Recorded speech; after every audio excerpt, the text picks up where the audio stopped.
It's a brush pass, quick and simple. You are listening to Brush Pass on Spyberry. Quick reviews sent in by spy fans for spy fans.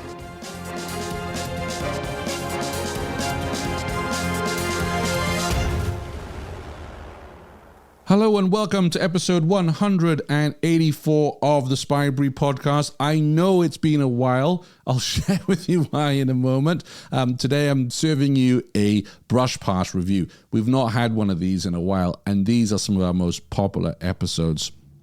Brush pass reviews are basically if you and I were to meet in a bar and I was saying to you, hey, have you read Agent in Berlin by Alex Gerlis, which is the one we're talking about today, and you say, no, what's it like? Here is, well, this is what I'd reply with. So the reason I say that is this isn't a literary review. This is just my thoughts having read the book. And I encourage all of you to do this because this is how we know what to go out and read. And I have to apologize to Mr. Gillis. His books have been on my radar for quite some time.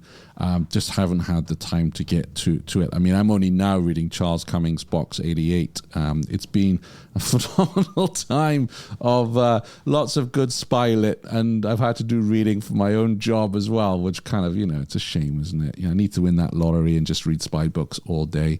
But there we're at. So the reason it's been a bit quiet on the Spyberry front, some of you know that I have been wanting to go to Berlin to go to language school for some time. COVID hits, so that's 2 years waiting before I can get across to Europe. And I finally fly out there. I have a great first week at school. I have some time to myself to go on tours and do some spy stuff and, lurk about East Berlin. And then tragedy hits when I get tested positive for COVID, which meant it not allowed into school, obviously. I was under house arrest, quarantine. I'm not being political there, by the way. And, I was one day of being really angry and frustrated. I'm like, wow, it's taken me 3 years to get out here. I'm finally, on the German course. I'm in Berlin, one of my favorite cities in the world, which I've missed dearly. And I get hit with COVID. And after the first day of feeling angry and then sorry for myself, I reframed things and said, well, you have time to get to some of those books you've been meaning to read and listen to some podcasts and listen to some music and all the stuff that I've just not had time to do. And it did make me realize how much, what a debt we owe to all our authors out there and all our podcasters and all our content creators, really, because I will say after 8 days of quarantine, I am more grateful for good writers now and good podcasters than ever before.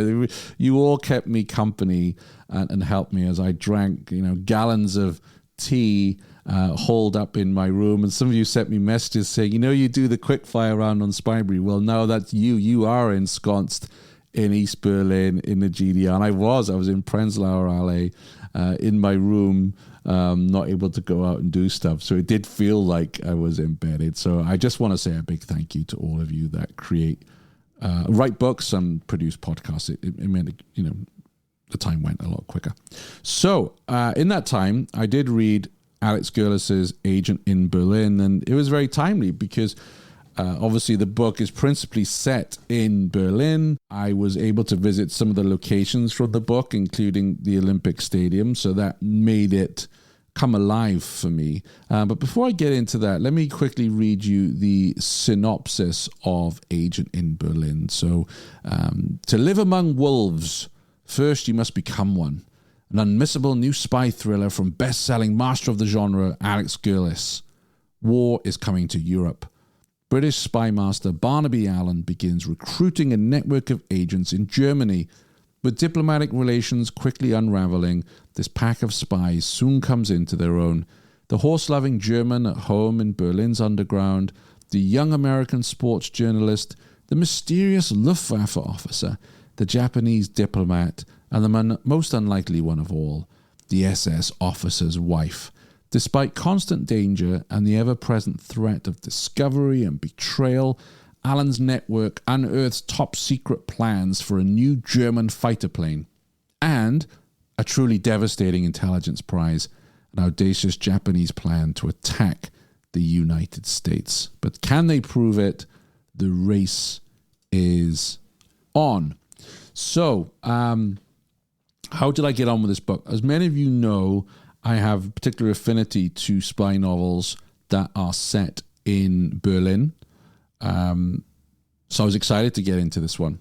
And first of all, before I get into characters and plot, I want to talk about how well Mr. Gerlis created the mood of, well, this book is basically set in 1936 to 41, the mood of Berlin and the tone of Berlin. I have read a lot about the rise and fall of the Third Reich, so there was nothing jarring in here, nothing that would make me raise my eyebrow. It felt very real, very authentic, and actually I found myself, as I often do, when a particular street or location is mentioned, I pull it up on Google Maps, A, to see if I've been there, and B, do I want to go and see it on one of my long walks in Berlin. And most of the streets were there. The streets that weren't there are the ones that have been renamed because they have pretty horrible connotations with the Third Reich, including where the Gestapo headquarters were. So I think Alex created Berlin very well. I was asked how it compared to, say, a Philip Kerr or an Alan Furst, and I think it's unfair of me to pass judgment on that because I've only read the one Bernie Gunter book. I'm yet to read Furst, so I can't compare. But for me, with my own reading, I enjoyed it. I enjoyed the premise of the book. Basically the main character, Barney Allen, he's plucked out of the horse racing world in the UK to basically build a network in Berlin, independent of Berlin station. So again, it's the outsider, it's the rogue. He doesn't have much of a support network. There's turf wars at Intelligence HQ in London. That's something we're all very familiar with most of the spy books, and they're all the upper class elites. So it was done well, I have to say. It was done well. I didn't feel bored by that. I like this premise of him recruiting very different people, very disparate people, as I say, from a Japanese diplomat to a homosexual ducker and diver in Berlin. That came across really well. And there was one passage, I'll quickly read it for you, that I particularly enjoyed. And this definitely had strands of Le Carre. And I don't want to say that Gerlis is the next Le Carre, but let me just read this out for you, and I think you'll see what I mean. We can't have agents who are shrinking violence, can we? Look, Barney, when you've been around spies for as long as I have, you'd appreciate that they're all flawed characters in some way. Otherwise, they wouldn't be in this game. Ordinary people with blameless and straightforward lives tend not to become spies. The best ones are people who've been tested by life in one way or the other. People with complications in their lives who've had to live and survive in what I call the shadows of life. They're the type we're after. So that sets up for you the kind of spies that Barney recruits. I particularly liked how the author referenced real-life characters in this. And one that really comes to mind is Frank Foley, who was head of station. And many of you will have heard of Frank Foley. He rescued thousands of Jews. And Michael Smith wrote a fantastic book on that, which I'll add to the show notes. So I like how they weave in Frank Foley and other characters, other personalities, I should say, as well. So it adds to that authentic feel of the time. I also liked the sporting stuff. So there's a lot to do with the Olympics. And I was lucky enough to visit the Olympic Stadium when I was in Berlin. So again, I went on a great tour there. So it helped bring those passages to life.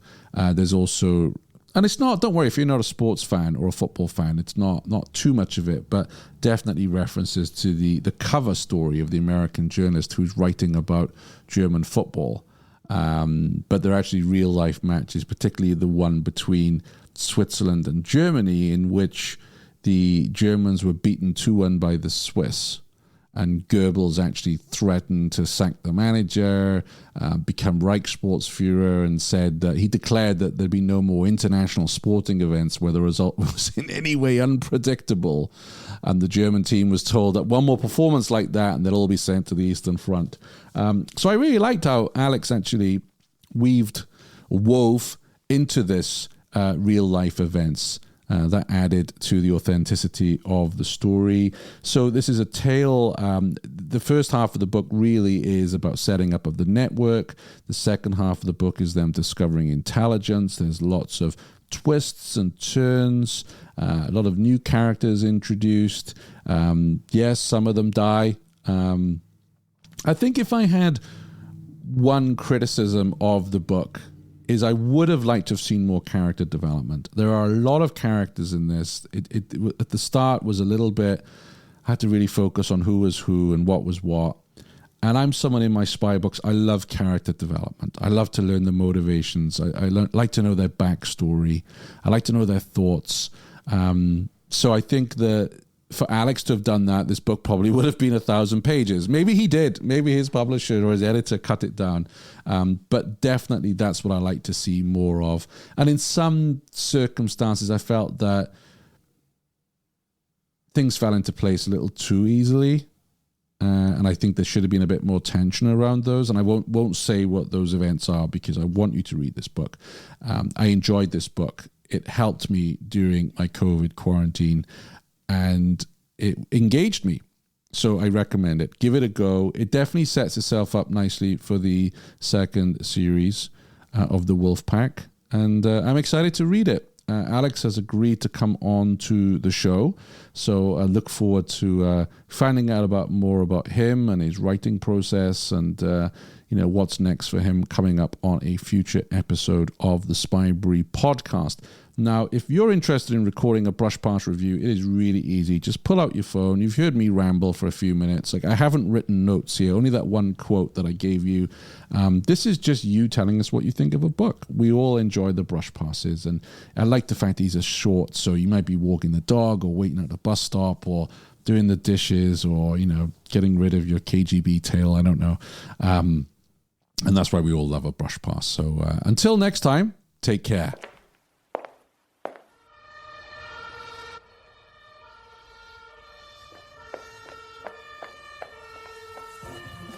Can you pull off a brush pass? Send in your review to shane@spybrary.com.